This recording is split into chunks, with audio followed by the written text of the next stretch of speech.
그런데 광복절이 그냥 이렇게 빨간 날로 지나가는 날이 아니잖아요, 그렇죠? 저희가 역사를 잊은 민족에게 뭐가 없다고 말하죠? 미래가 없다. 독립가요 운동가였던 신채호 선생님이 말씀하셨던 거예요. 광복절이 우리가 지금 이 살아가는 땅을 지킨 날이죠. 그리고 수많은 피 흘림으로 지켜낸 우리의 정체성입니다. 특히 광복이라는 단어, 혹시 어떤 뜻을 가지고 있는지 아세요? 광복, 빛을 되찾았다라는 귀한 뜻을 가지고 있어요. 그렇다면 오늘날을 살아가는 우리 그리스도인들, 저와 여러분들은 뭘 지켜야 할까요? 선조들은 나라를 지켰습니다. 그렇다면은 특히 독립운동가들 중에는 크리스찬이 굉장히 많았다고 예전에 말씀을 드렸었어요. 그 선조들이 목숨을 걸고 땅과 정체성을 지켜냈죠. 물론 우리가 지금 살아가는 현재는 대한민국에 전쟁이 있다 없다? 전쟁은 없죠. 그리고 어려움에 처한 국가도 아닙니다. 선진국의 반열에 올랐어요.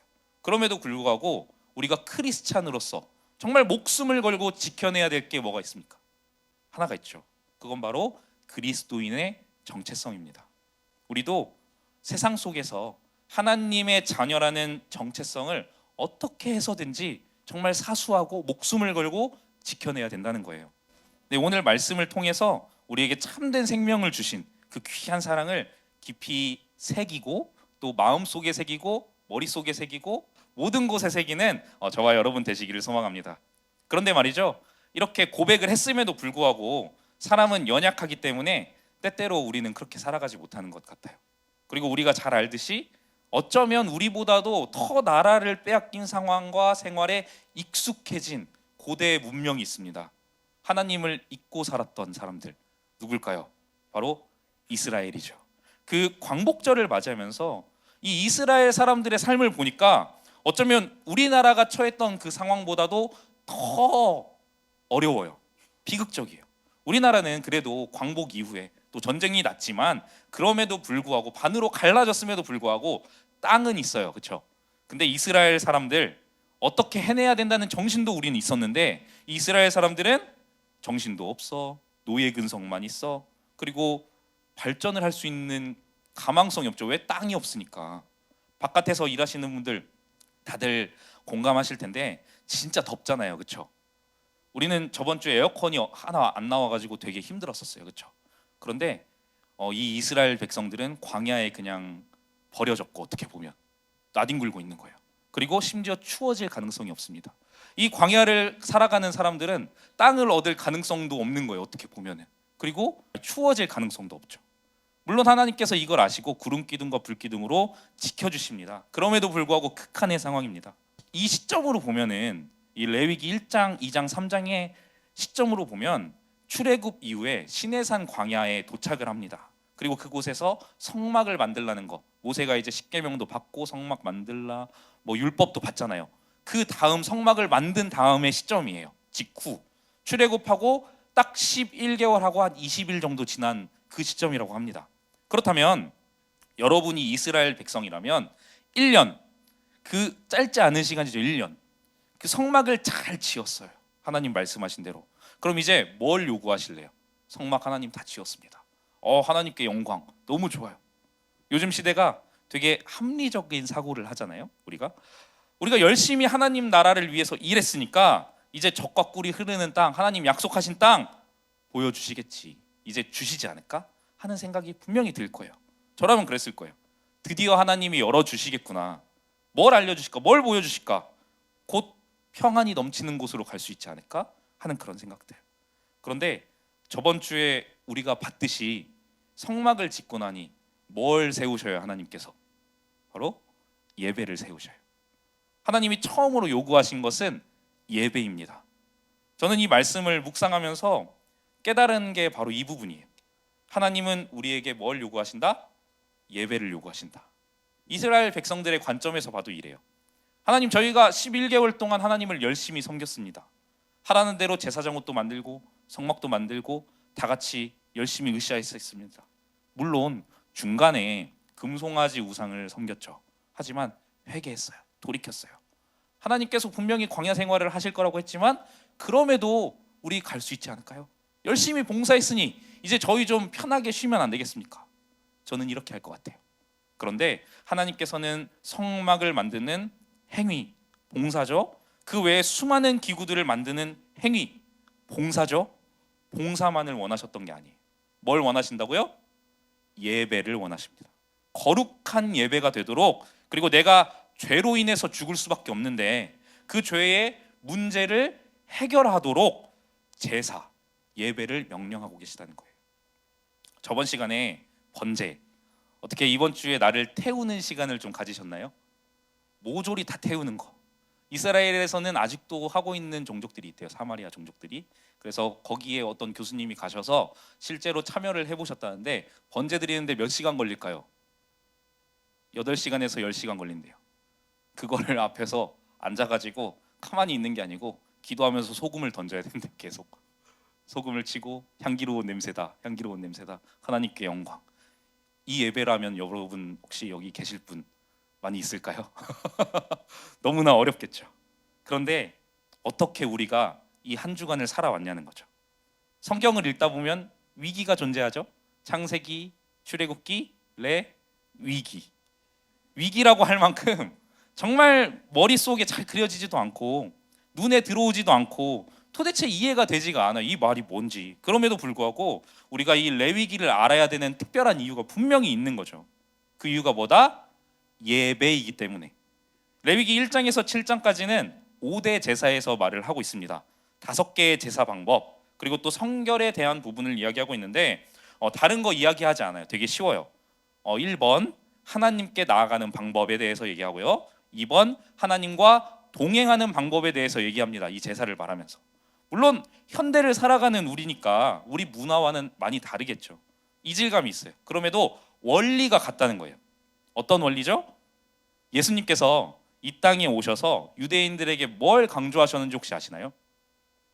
유대인들은 하나님의 말씀을 어떻게 지킬까에 대해 초점을 엄청나게 많이 맞춘 사람들이에요. 뭐라고요? 어떻게. 이 말씀을 어떻게 지킬 것인가. 행위죠. 그래, 하나님이 주신 말씀이 있는데 이 말씀 율법들을 내가 어떻게 지킬 것인가. 번제, 소제, 어떻게 지킬 것인가.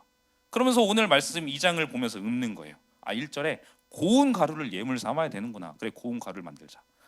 그 위에 기름을 붓고 유향을 놓아야 하는구나. 형식, 그 형식에 자신을 맞춰서 온전히 이 형식대로 살아가는 삶을 살았던 거예요. 이스라엘 사람들이. 어떻게 초점이 맞춰져 있으니까. 심지어 유대인들이 예수님을 보면서 어떻게라는 초점을 맞춰져 있으니까 계속 질문하는 거예요. 안식일을 지키지 않는 모습을 보면서 어떻게 그럴 수 있어요? 삭개오하고 밥을 먹는 모습을 보면서 예수님이 어떻게 세리와 밥을 먹을 수 있어요? 성경에 그렇게 써 있지 않은데.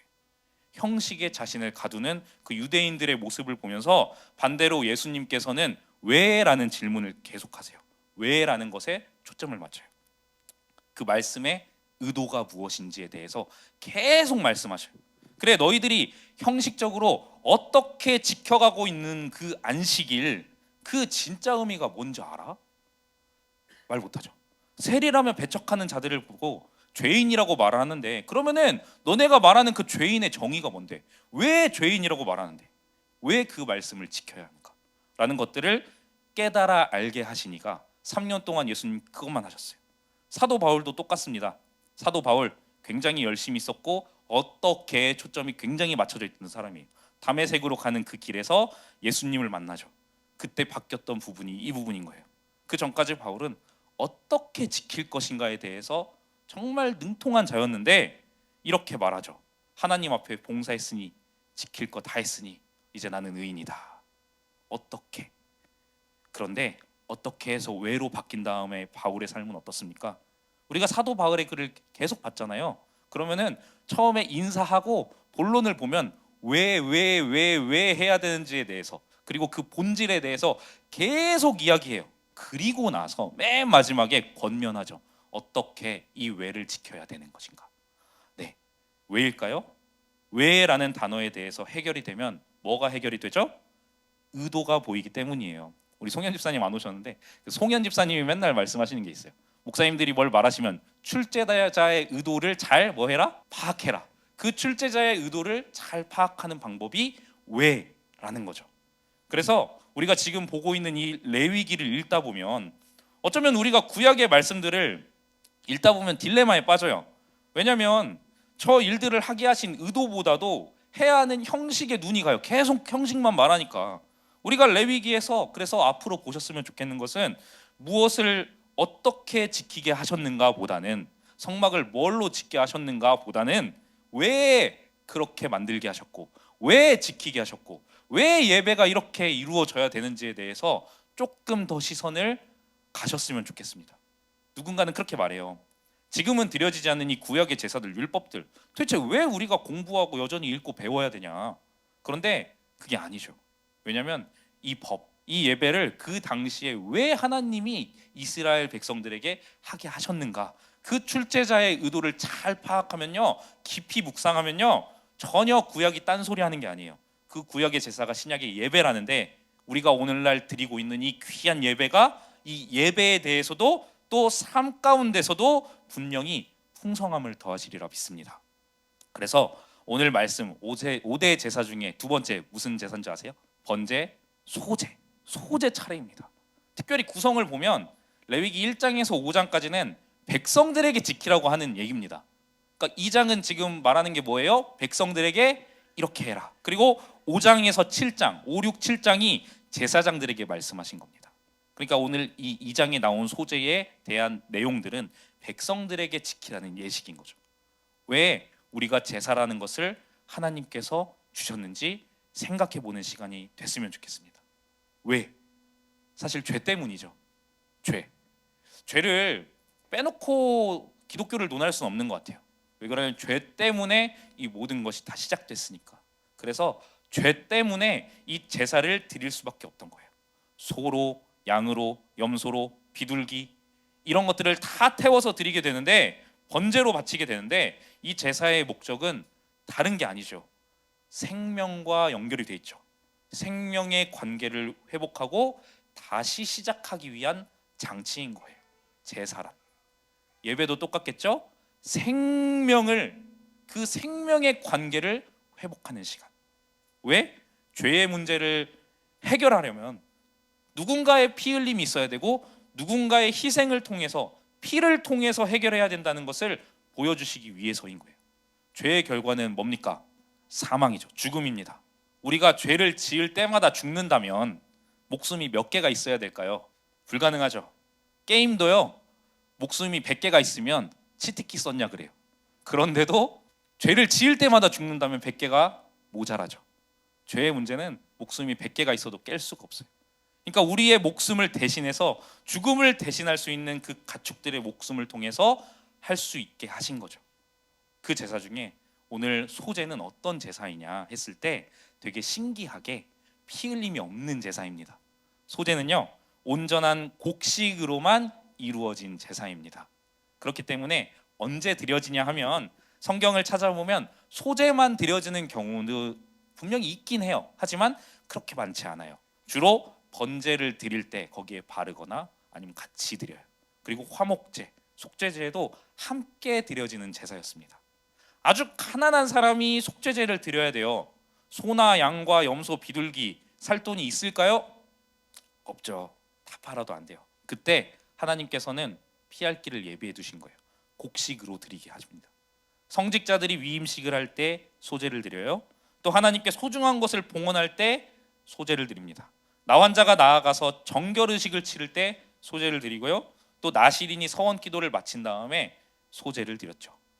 이 다양한 상황 속에서 드려졌는데, 그 중에 제일 크게 소제를 드려지는 그 때가 언제냐?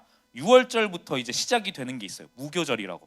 조금은 어렵지만 그 7일간 매일매일 고운 가루에 기름을 섞은 소제를 번제와 함께 드리게 되는데, 이게 소제를 드리는 그 제사의 가장 큰 행사입니다.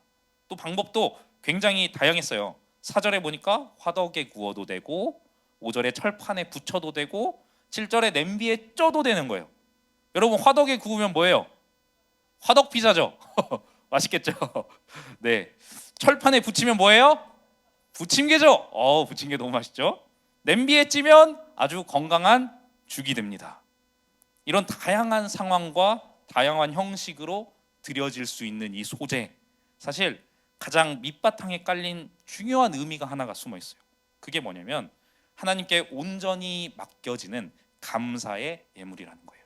14절 다 같이 한번 읽도록 하겠습니다. 시작. 소재를 여호와께 드리거든 첫 이삭을 볶아 찌은 것으로 내 소재를 삼. 우리는 추수감사절 때 하나님 앞에 우리의 받은 것을 감사함으로 예배를 드립니다. 그죠? 소재가 바로 그런 거죠. 그래서 감사의 의미가 무엇이 있는지 우리가 생각해 봐야 된다는 거예요. 여러분이 가지고 계신 감사의 방향과 그리고 또 목적이 무엇이 있습니까? 저는 저 자신이라고 생각합니다. 갚을 수가 없어요. 한량 없는 은혜, 그리고 갚을 길 없는 은혜. 때때로 뉴스에 이런 기사가 떠요. 심장마비로 쓰러졌는데 그 옆에 지나가던 사람이 소방관이고 뭐 간호사고 해가지고 살아난 일들, 응급처치나 수술로 살아난 이야기, 그리고 그 살아난 사람들의 인터뷰를 보면은 하나같이 뭐라고 하죠? 갚을 수 없는 은혜를 입었습니다. 저는 다시 태어났습니다.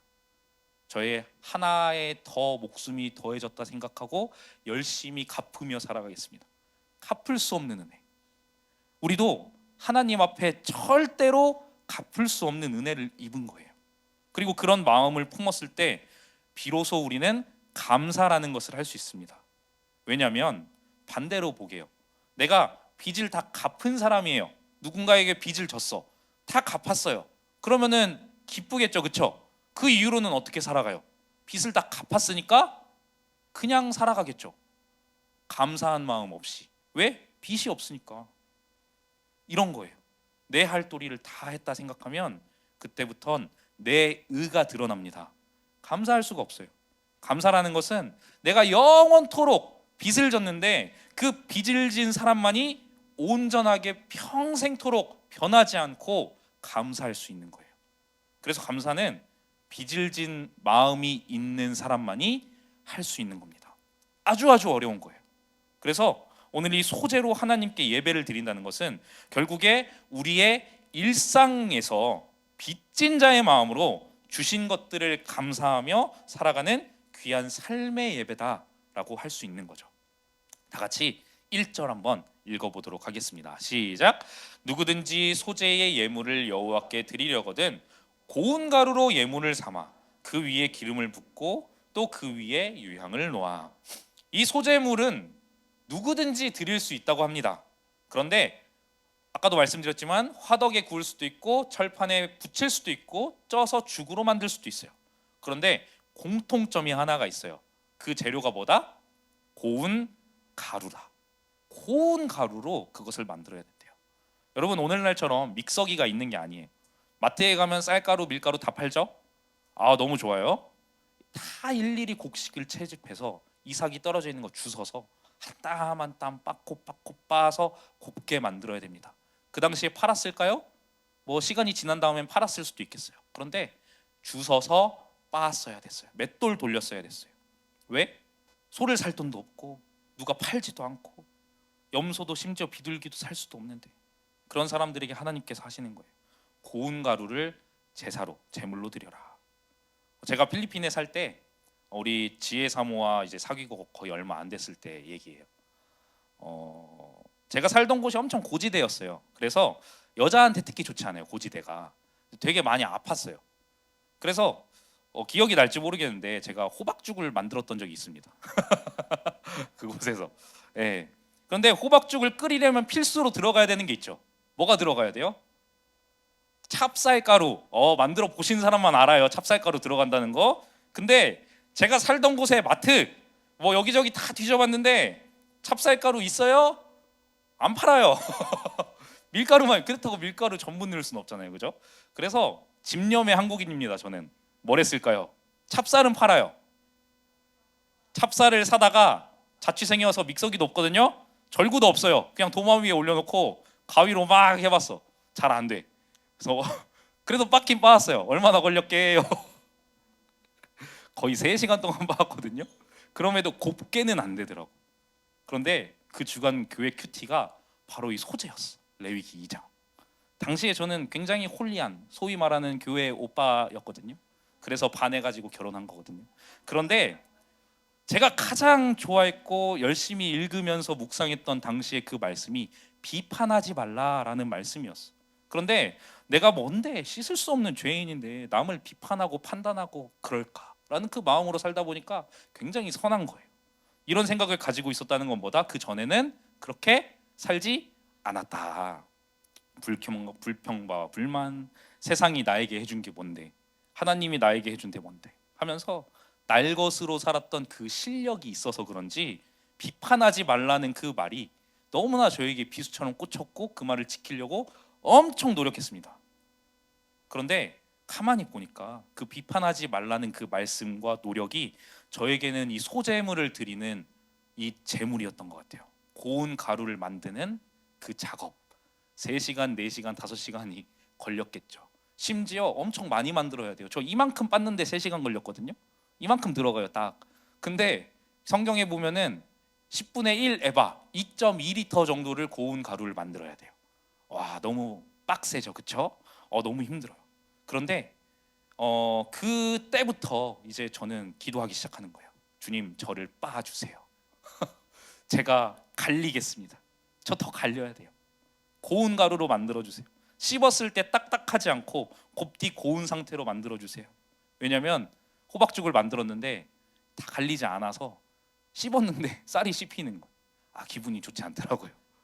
주님이 쓰시고자 할 때 화덕에 구운 피자도 될 수 있고 후라이팬에 부친 전이 될 수도 있고 혹은 죽이 될 수도 있도록 저를 빻아주세요. 제 입에 감사가 사실 없었어요. 감사가 사라진 자는 무조건 교만과 불평, 불만 그리고 더 나아가서 비판과 비난이 정말 많이 자리 잡게 됩니다. 어떻게 아냐? 제가 최근에 약간 그랬던 것 같아요. 하나님 앞에 비판하지 않으리 고백했던 그 제 입술에 언젠가부터 비난과 비판의 말들이 막 자리 잡기 시작해요. 시작은 어디였는 줄 아세요? 국가를 향한 비난. 모두 다 하시는 거. 그리고 전주시를 향한 비난. 이게 맞아 막 이러면서 했던 것들. 그리고 그게 스포츠로 확대가 돼요. 저 사람 너무 못해. 저 사람 빼야지. 주변 지인들까지 옵니다 이제. 그리고 사랑하는 사람들에게도 비난과 비판의 화살을 막 던져요. 그 눈초리로 쳐다보는 거예요. 제 모습을 발견했어. 뿐만 아니죠. 최근에 우리 모구모구 수련회가 있었습니다. 오신 분들도 꽤 많은데 모두들 은혜가 가득했고 좋았대요. 할렐루야. 그렇죠? 그런데 저는 정말 이상하게 마음이 좋지 않아요. 너무 불편해요. 첫째 날, 둘째 날 지나가는데 너무 불편해요. 제 안에 스트레스와 화가 막 크게 달하는 거예요. 이게 뭐지? 이게 맞나? 하나님 말씀인데? 하나님 들으러 왔는데? 하나님 왜 나는 이렇게 힘든 거죠? 왜 이런 거죠? 하는 거예요. 그 상태로 3일차가 딱 돼요. 찬양 인도를 해야 되는데 일은 열심히 했으니까 목이 다 쉬어버려요. 그래가지고 어떡하냐 이거 큰일 났다. 형식에만 갇혀가지고 왜 하나님께서 그 자리에 서게 하셨는지는 깨닫지도 못하고 어떻게만 계속 말하는 거예요. 제가 마음이 너무 불편해요. 그러면서 계속해서 그 좋지 않은 마음을 가지고 감사보다는 불평과 불만 그런 걸로 가득 차 있는 거예요.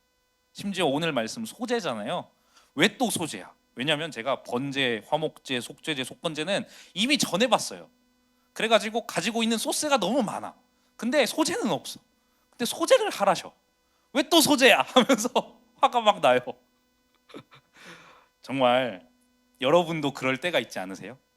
모두가 기뻐하고 모두가 좋다고 하고 모두가 행복해하는데 왜 나는 안 기쁜 거지? 왜 나는 힘들지? 왜 내 마음은 이렇게 넓지 않지? 내 그릇이 이거밖에 안 됐나? 자존감 막 내려가고 나는 안 되나 보다. 그렇게 한 주가 지나고 한 주가 지나고 한 주가 지나가요. 그리고 이번 주가 됐어요. 좋아졌을까요? 좋다고 하면 좋겠지만 여전히 마음이 요동쳐요. 사실 기쁨보단 불편함이 너무 커요. 정말 나름 그동안 저를 어떻게 판단하셨는지 모르겠지만 제가 되게 긍정의 아이콘이었거든요. 아기 때부터 긍정 왕이었어. 그거 하나로 나는 무기가 그거다. 그거 하나로 그냥 세상을 막 돌파하면서 살아왔는데 비판보단 감사로 막 왔는데 내 마음이 그렇게 옹졸한지 저는 알았잖아요. 그래서 가만히 있으면 안 될 것 같아. 지난 8년간의 목회를 쭉 돌아봤습니다. 성취가 있었나? 성장이 있었나? 성장하는 거 중요합니까? 성취하는 거 중요해요? 중요하죠. 하나님 나라의 관점에서 봤을 때. 그런데 그거보다 더 중요한 게 뭐예요? 잘 모르겠죠. 저도 잘 모르겠어요. 중요한 게 있는 거는 같은데 잘 모르겠어. 그래서 좀 더 거슬러 올라가 봤어요. 내가 언제 가장 행복했지? 여러분도 한번 생각해 보실래요? 언제 행복하셨어요? 뭐 했을 때? 성취가 있었을 때? 저도 이제 초청교회에서 사역했을 때 코로나가 터졌어요. 뭘 할 수가 없어. 근데 그 와중에도 유년부 맡아서 코로나로 인해서 막 박살이 났었어. 그래서 15명 오고 그랬었어.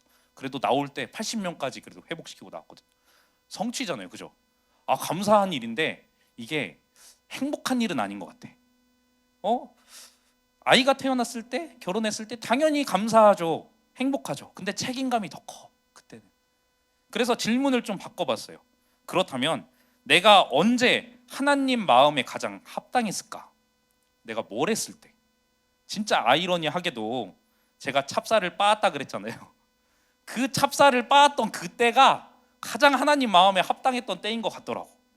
그 시절 그곳에서 예배하며 하나님을 찬양하며, 아 그래 말씀이 있었지. 그냥 진짜 어린애처럼 말씀 보면, 특히 그 다른 말씀 볼 필요가 없어. 그냥 사복음서에 빨간색 글씨 있죠. 그거 읽으면서 그냥 그대로 하면 돼.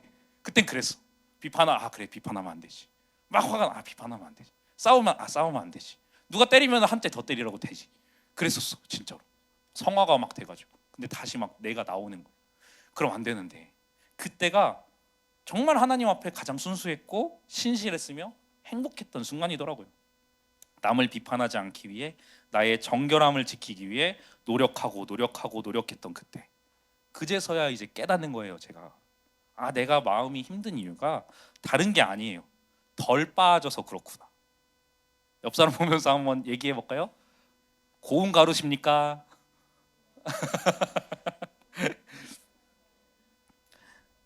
그래서 지금은 다른 게 할 게 아니구나. 하나님 앞에 내 자신을 고운 가루로 부시고 빻고 빻아야 되는구나. 여러분, 레위기 2장, 모세와 함께 시내 산에서 성막 생활을 했던 이 당시 이스라엘 백성들에게는요, 소제를 드리려거든 그 준비물에 다른 제사들처럼 재정보다는 마음을 담았어야 했습니다. 마음만 있으면 드릴 수 있는 거였어요. 어떻게? 이삭을 주어서, 그 주운 이삭을 계속 빻으면 돼요. 언제까지? 내 마음이 합해질 때까지, 고운 가루가 될 때까지. 그리고 이 제사를 위해 준비하는 이 고운 가루를 빻을 때 무슨 생각을 하게 될까요? 왜냐하면 이 소제는요, 여러분, 필수로 드려도 되지 않는 제사예요. 필수 제사가 아니에요. 내가 마음이 있으면 드리는 자원 제사예요.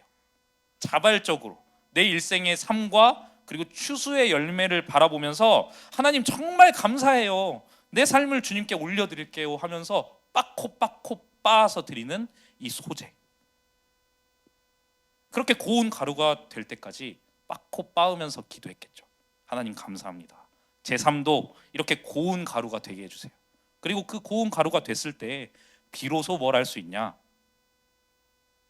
알맹이가 크면은 씹힙니다. 그렇죠?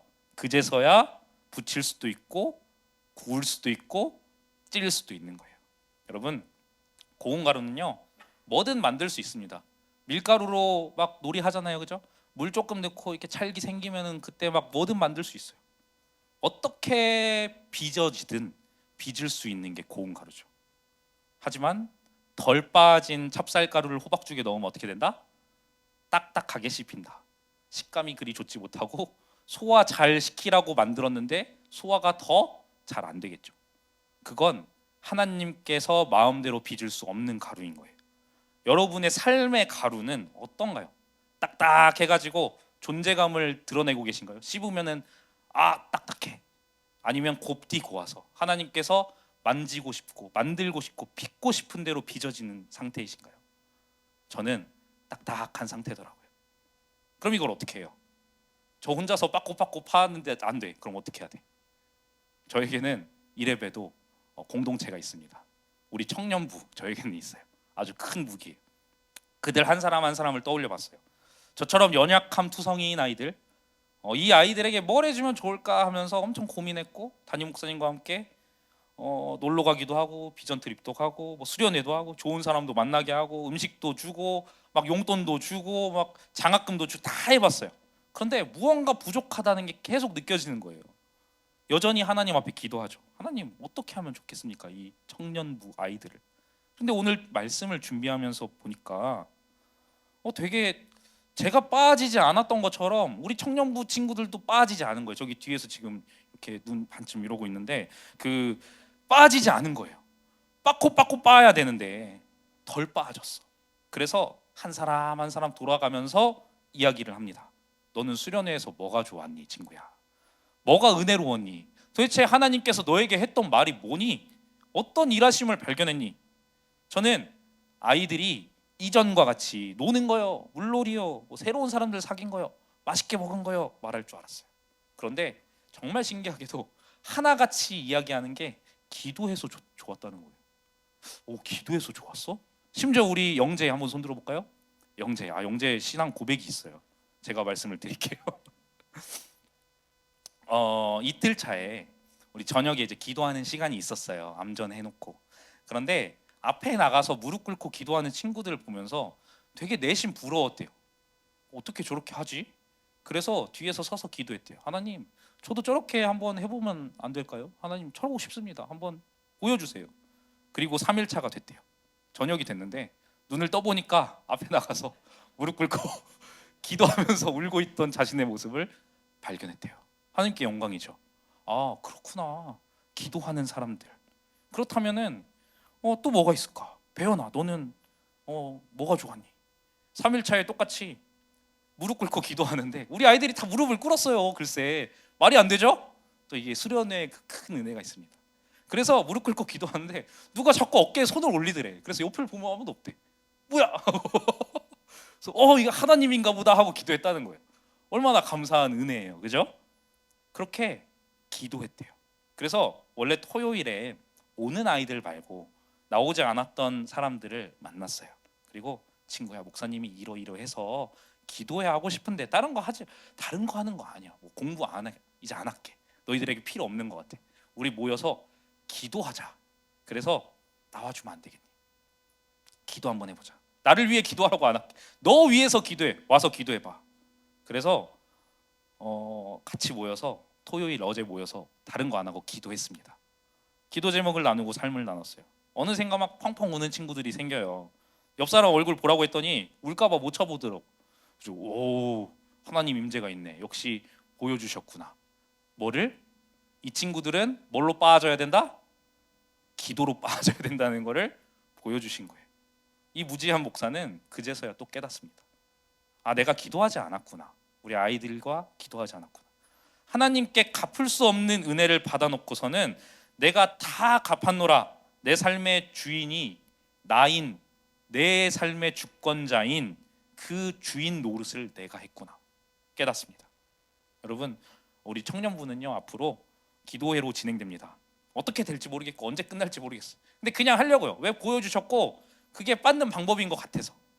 기도 제목들을 나눴는데 기쁜 일 있으면 좋잖아요, 그렇죠? 근데 우리 커피 팸에서도 똑같지만 다들 걱정투성이에 미래가 불투명하고 AI 왜 이렇게 계속 발전해, 그죠? 우리 아이들 일자리 잃게 너무 막 요동쳐요. 진짜 요동치는 아이들이 정말 어려움투성이, 힘들고 지침투성이인데 그때 뭐 해야 되냐는 거죠. 기도해야겠죠. 언제까지? 고운 가루로 빠질 때까지. 청년만이 겪는 어려움인가요, 여러분? 그렇지 않습니다. 여기 계신 대부분의 사람들은 힘듦을 안고 가고 있어요. 그때 모여서 다른 거 좋죠. 근데 다른 거 하지 말고 뭘 해야 될까요? 기도해 보세요. 진짜 같이 모여서 두세 사람 모여서 기도해 보세요. 두세 사람 때문에 평양 대부분 운동이 일어난 거 알고 계시죠? 두세 사람이 모여서 기도했어요. 그게 붙고 붙어서 100만 명, 막 1000만 명 대부분 운동이 일어났어요. 혼자서는 좀 힘들 수 있어요. 하지만 같이 함께 모여서 기도해 보자고요. 기도의 방법이 아니다. 그럼 다른 빠을 방법을 찾아보세요. 알맹이들끼리 만나서 부딪히지 말고 알맹이들끼리 만나서 빻아보라고요. 어떻게 될 때까지? 고운 가루가 될 때까지. 그래서 기도회는 각 잡고 진행해야 되는 게 아니죠. 두세 사람이 함께 모여서 그냥 기도하면 그게 기도인 거예요. 그렇죠? 그래서 우리 청년부 친구들에게 제안은 해놨어요. 그냥 지나가는 말로 될지 안 될지 모르겠어. 기도회를 시작하고 보니까 다음 주에 제가 없어요. 그죠? 휴가라서. 그래서 너희들끼리 모여서 한번 기도회 해봐 라고 한마디 던져놨어. 이게 될지 안 될지는 토요일이면 알 것 같아요. 그죠? 어떻게 될지는 모르겠어요. 그렇죠? 우리 청년부 친구들. 하지만 부담이 되지 않았으면 좋겠고 하나님만 아시는 거죠. 되면 감사한 거고 아니면 하나님의 때가 아직 아닌 거고. 그래서 여러분 본론으로 돌아와서 우리는 뭘 하면 됩니까? 고운 가루가 될 때까지 뭘 해라? 나를 하나님 앞에 빠코 빠라. 나의 고집스러운 마음들, 때로는 매우 잘 돼서 성취하고 싶고 때로는 저 사람은 저러니까 저것밖에 안 되지라고 정죄하고 싶은 그 마음들, 여러분 이 모든 것을 다 빻아서 가루로 만들어 버리자고요. 뭐만 남게? 빚진 자의 마음으로 감사함만 남게. 옆 사람과 이렇게 한번 인사해 보겠습니다. 고운 가루가 되시기를 축복합니다. 그리고 그 고운 가루가 될 때 하나님 앞에 감사할 수 있는 최상의 상태가 됩니다. 고운 가루는 어떤 형태도 스스로 고집할 수 없어요. 하지만 원하신다면 어떤 형태도 만들어질 수 있는 게 고운 가루입니다. 여러분 하나님 앞에 고운 가루가 되시기를 축복합니다. 때로는 가정에서, 때로는 직장에서, 때로는 그냥 마음 자체가 힘들어질 때가 있어요. 왜 없습니까? 사람인데. 모든 사람의 인생에는 어려움과 아픔이 있습니다. 그런데 그럴 때 여러분도 한번 빻아보시라고요. 진짜 쌀 가져다가 한번 빻아보세요. 저처럼. 저도 어제 그게 말씀을 마무리하면서 한번 다시 해보고 싶은 거예요. 그래가지고 방에다가 쌀 좀 퍼다가 이렇게 몰래 다 재우고 이렇게 컵이랑 가위를 갖다 놨어. 근데 자꾸 뭐니에요? 아내가 자꾸 뭐니? 이거 뭐야? 왜 갖다 놨어? 그래가지고 몰라 할 게 있어 하고 보냈는데 한번 해보니까 30분 했거든요. 더 안 되더라고요. 그때는 간절함이 있었는데 간절함이 없었나? 아니면 한국 쌀이 좀 더 좋은 것인가? 잘 빠지지 않더라고요. 생각보다 잘 되지 않아요. 하지만 하나님 앞에 드린다는 생각을 가지고 또 나를 빻아주세요라는 그 생각을 하며 기도를 했더니 어떻게든 조금씩 빠지기는 합니다. 여러분 나를 빻아보세요. 마음이 편해지거든요. 왜? 더 이상의 정죄는 없으니까. 비판이 없어요. 내가 하나님 앞에 평생을 빚진 자로 살아가는데 옆 사람도 빚진 자, 나도 빚진 자, 하나님 앞에 내가 더 잘한 사람입니까? 그렇지 않아요. 그냥 빚을 갚는 중인 거예요. 갚을 길 없는 은혜를 갚는 중인 거예요. 뭐 1억 갚았다 10억 갚았다, 정말 신경 쓸 필요가 없습니다. 10억 20억 30억 1조 100조를 갖다 줘도 갚을 수 없어요. 그 갚을 수 없는 은혜를 나는 나만의 방법으로 나만의 속도로 하나님 앞에 갚고 있는 거예요. 그럼 옆 사람이 보일까요? 보이지 않아요. 뭘 하든 보이지 않아요. 그냥 나 하나님밖에 없는 겁니다. 왜? 갚을 길이 없으니까. 내가 하나님 앞에 평생을 빚진 자로 살아가는데 내 앞에 뭐가 있다 한들 흔들리겠습니까? 그냥 하나님이 시키는 대로 하라고 하는 거 하면 되는 거예요. 그냥 단지 딱 하나, 내가 나를 뭘로 만들어야 된다? 고운 가루로 만들어야 된다. 언제든지 하나님께서 나를 쓰실 걸 믿으니까 괜찮은 거예요. 여러분도 나를 절구에 넣고 하나님 쓰시기에 아주 좋게 빻아서 고운 가루가 되는 그 은혜가 넘치시기를 소망합니다. 이제 소재로 돌아가 보면요, 이 고운 가루에 꼭 넣을 것과 넣지 말아야 할 것들에 대해서 이야기를 해요. 꼭 넣어야 하는 게 뭐죠? 기름과 유향이라고 말해요. 그리고 이것들을 구별됨과 기쁨과 헌신을 뜻한다고 말을 합니다. 그런데 여러분, 이 꼭 넣어야 할 것들보다 중요한 게 넣지 말아야 할 것이겠죠. 우리 2장 11절 말씀 다 같이 한번 읽겠습니다. 시작. 너희가 여호와께 드리는 모든 소제물에는 누룩을 넣지 말지니 너희가 누룩이나 꿀을 여호와께 화제로 드려 누룩과 꿀을 넣지 못하게 합니다. 왜? 누룩과 꿀이 분명히 상징하는 바가 있겠죠. 보통 성경에서 누룩은 이스트죠. 이 이스트는 죄를 상징해요. 왜 죄를 상징하냐면은 빵에 넣으면 어떻게 되죠? 상당히 맛있어지고 폭신폭신해지고 부풀어지는데 그 일이 일어나는 시간이 몇 분이면 될까요? 이스트 넣고 반죽 넣고 숙성하면은 언제 구우면 돼요? 우리 정은 집사님 아실 것 같은데 30분? 뭐 어쨌든 발효되는 시간 30분이면은 죄가 그냥 삽시간에 퍼지는 거예요. 그렇죠? 그렇기 때문에 죄를 뜻해요. 누룩은 넣자마자 아주 빠르게 먹기 좋고 편리하게 바뀝니다. 아주 편안해요. 나의 상황에 맞게 편리하게 변하는 거예요. 그리고 나의 상황에 편리하게 하나님을 이용하면 그것은 당연히 내가 나의 주인이 되는 거죠. 반대로 말하면 하나님의 크심과 주권, 나는 빚진 자다라는 그 마음이 없어지는 겁니다. 또 꿀은 뭐예요? 잠언에 보면 이렇게 말하거든요. 5장 3절에 음녀의 입술은 꿀을 떨어뜨린다. 그리고 25장 27절에 꿀을 많이 먹는 것이 좋지 못하고 자기의 영예를 구하는 것이 헛되다. 무슨 말이냐면 꿀은 달콤합니다. 그 당시에는 단 음식이 없었어요. 슈퍼에 가면 사탕 팔지 않았어요. 그냥 단 음식이 없었어. 꿀이라 함은 그 맛을 보는 순간 내 육체의 본능이 딱 생기는 거예요. 마치 훈련소 마지막 주간에 교회 가면은 햄버거와 음료수를 주는데 그 음료수를 마시잖아요. 그렇게 생명수 같거든요. 눈이 빡 떠지는데 마치 그 눈이 떠지는 것처럼 너무나 행복하고 내 육체의 본능이 살아나는 거죠. 그래서 음녀의 입술을 유혹으로 꿀에 비유하고 있습니다. 육체의 본능이 살아나는 거. 그렇다면 형식 말고 누룩과 꿀 넣었다라는 그 어떻게에 대한 형식 말고 왜 누룩과 꿀을 예배에 넣지 말라고 하는 걸까요? 무엇을 조심해야 돼? 결국 예배에서 중요한 것은 하나님의 주권을 인정하는 것입니다. 인생이 내 게 아닌 거예요. 소재, 그 꿀, 내 육체의 본능이 앞서면 하나님이 보일까요? 하나님이 보이지 않죠. 절대로 하나님과의 관계를 이어갈 수가 없어요. 그렇기 때문에 오늘도 이 예배에서 우리는 하나님의 주권을 인정하고 내가 내 삶의 주인이다라는 그 생각 버리고 그리고 그 약속을 하나님께서 나를 구원하셨다라는 그 귀한 약속을 감사함으로 하나님 앞에 나아가는 것이 예배라는 거예요. 이 소재에 담긴 13절 한번 읽겠습니다. 시작. 내 모든 소재물에 소금을 치라. 내 하나님의 언약의 소금을 내 소재에 빼지 못할지니 내 모든 예물에 소금을 드릴지니라. 절대로 빠지면 안 되는 게 하나가 더 있죠. 그게 뭐예요?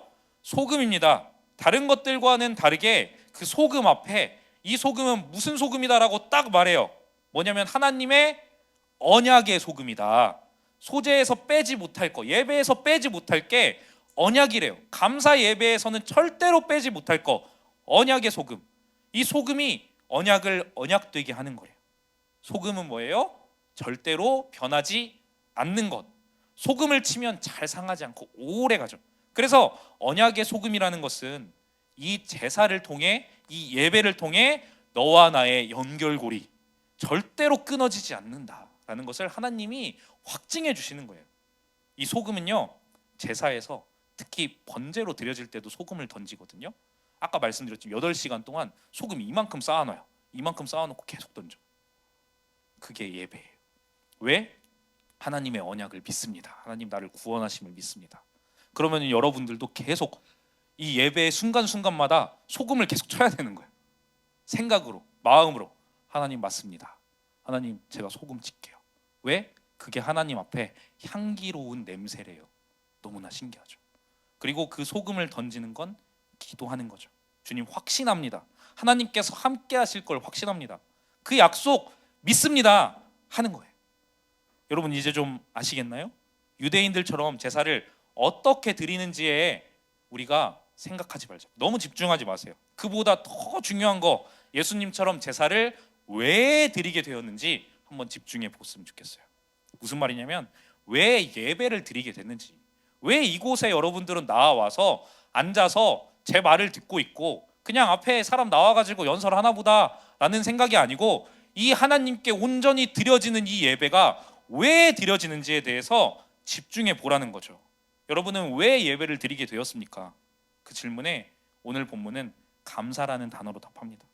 오늘도 여전히 하나님 앞에 나의 모든 자아를 내려놓고 또 모자라도 돈이 있어도 없어도 부족해도 충만해도 그럼에도 불구하고 하나님 앞에 한 걸음 한 걸음 성실하고 신실하게 나아간다면, 즉 나를 고운 가루로 빻아서 하나님 앞에 온전히 드린다면 그것이 매일매일의 예배가 아니겠습니까?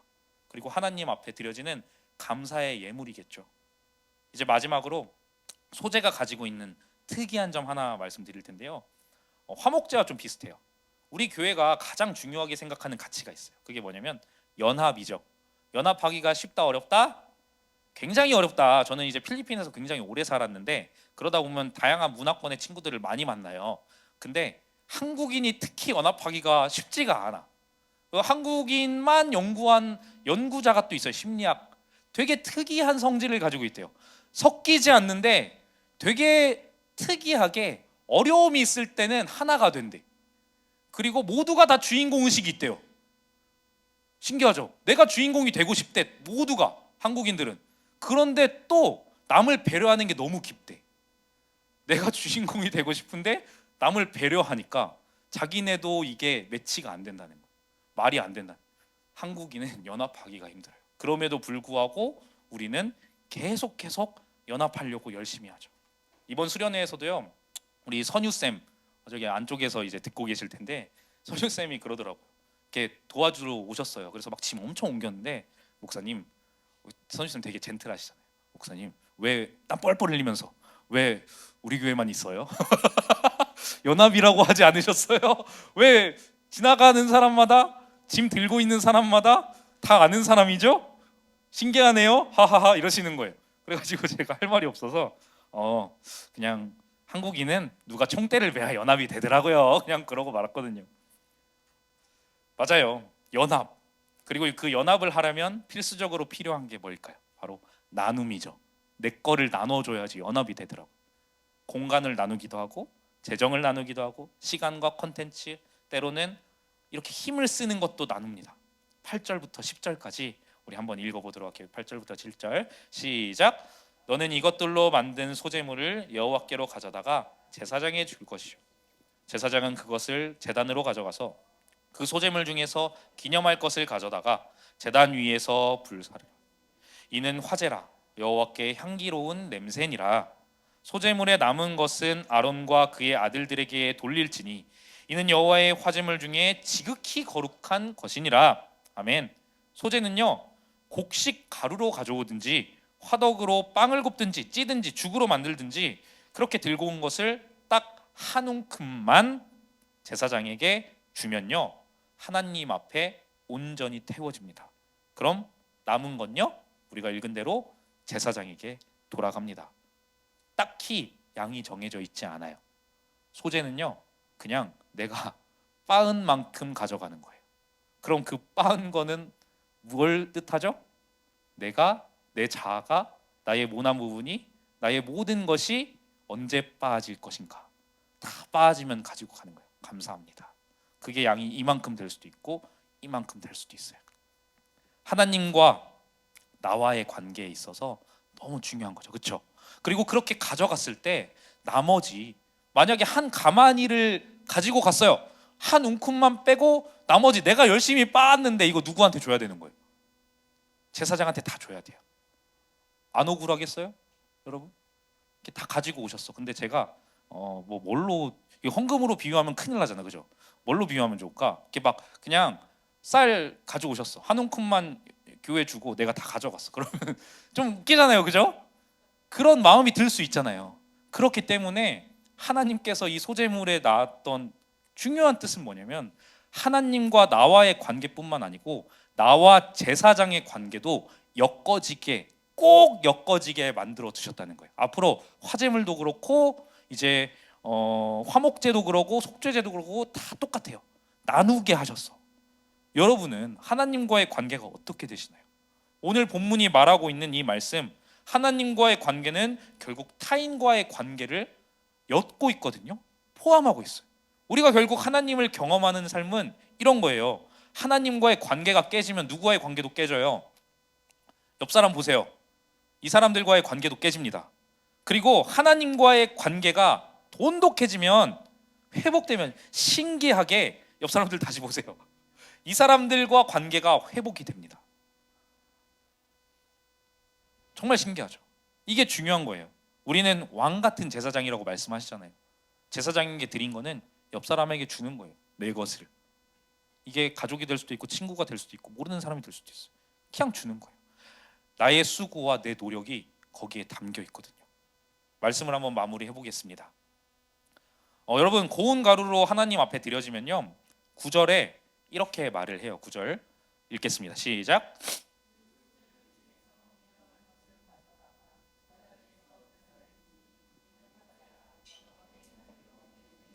예, 우리가 읽은 이 9절에 기념하다라는 단어는 아즈카라라는 단어입니다. 원어로 보면 하나님이 다 기억하신다라는 것을 뜻해요. 무슨 말일까요? 나 자신을 9절 한번 다시 띄워줘 보세요. 빻을 때, 진짜 빻고 빻을 때, 나의 자아가 하나님 앞에 철저하게 무너지고 빠져서 고운 가루가 막 됐을 때, 그것을 하나님 앞에 드리면은 뭘 하신다? 기념할 것을 가져오라는데, 그것을 하나님이 기억하신대요. 여러분, 우리가 또 이번 주에 세상으로 쭉 나아가겠죠? 누군가는 직장으로 나아가고, 누군가는 학교로 나가고, 누군가는 친구들에게 갈 것입니다. 누군가는 가정으로 가요. 제가 장담하는 것은 그 누구도 여러분의 수고를 영원히 기억할 수 없다는 거예요. 심지어는 가족까지도. 나의 눈물을 다 알아주지 못할 수 있어요. 하지만 하나님은 다 기억하신대요. 어떤 순간을, 내가 빻고 빻던 그 시간과 모든 순간을 하나님은 기억하신대요. 내가 다 알아. 네가 얼마나 치열하게 고운 가루로 살려고 노력했는지, 살려고 발버둥 쳤는지 내가 다 알아. 그러니까 내가 영원히 기억할 테니까 걱정하지 마라고 말씀하시는 거죠. 이 소재는 제사가 아닙니다. 예배입니다, 여러분. 예배를 하나님께 드릴 때 이 마음으로 드려야 되는 거예요. 하나님이 기억하신다.